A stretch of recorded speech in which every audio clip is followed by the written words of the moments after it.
Let's take this engine cover off. Oh yeah, one side. Oh crap, what happened? Uh-oh.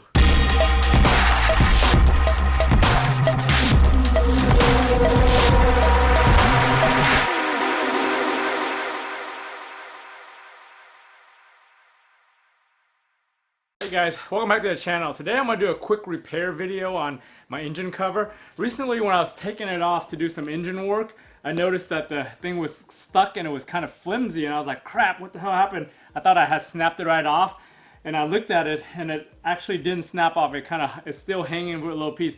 In a second I'll show you up close on what happened and what needs to be repaired, so stay tuned. Been taking this engine cover off, on and off all this time, and I didn't even notice that this broke until this last time. I was yanking on it and it wouldn't come off, and then all of a sudden this thing flipped up. So what had happened is, it looks like it just snapped right there, and it's still holding on by the back little piece back here. So what I'm gonna have to do today is I'm gonna have to flip this around, kind of taped around the outside of here. I'm gonna fill the inside with some JB Weld, so that way I can build up the inside. Once that JB Weld on the inside cures, I'm about to do the outside and then just kind of build it up on the outside here so I could get some strength back into this little mount, so that way next time I pop it on and off, it won't break. You gotta be careful because a lot of people forget about this one and they just kind of try to yank it off. And even when you're pushing it down too, like you can see some of the stress bins by when I'm clipping it in by pushing down too hard.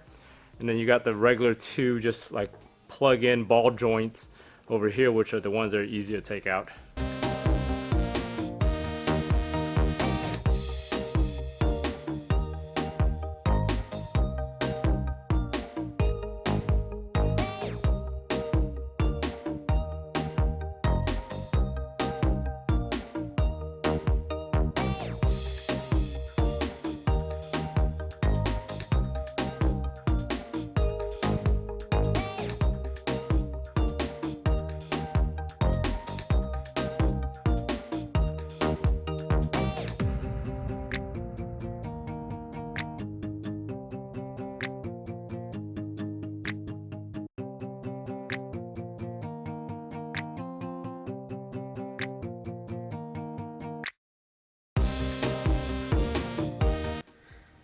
So you saw that I decided to add some more JB Weld once I took the tape off.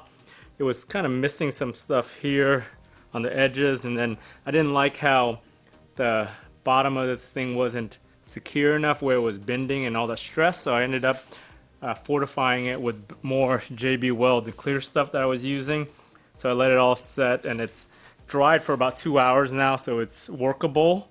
This is the stuff that dries in 5 minutes, but it cures in like 4 or 5 hours. But so I'll put it all back together. It's good now, and it'll go back in the engine.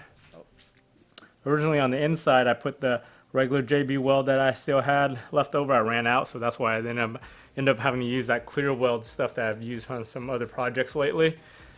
But yeah, overall, it should hold up now and shouldn't break, especially now that I'm more careful with taking it off from the back side here instead of from the front. That's the problem. You got to remember to pull this engine cover from the back and make sure this snaps out first, and then do the front ones since those aren't as fragile. So with snapping it back on, it's pretty easy. Just line up. I usually just line up this cap, press it there, and press it back here. Just as you can tell from the stress fracture or the stress on that back one, don't press down too hard. Just snap it in enough. And from now on, you just remember when you're taking the engine cover off, just take it back here first. Feel for the little tab and just pull up on that to snap it out first, and then pull the two front ones.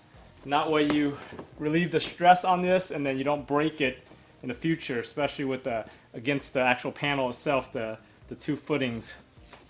Hey guys, thanks for tuning in for this quick episode on repairing this engine cover. It's probably something that you probably have the same issue on your engine cover, but you probably just never noticed it or never cared. But if you like this video, don't forget to like it, subscribe to your channel, and I'll talk to you guys next time on the next car video. See ya.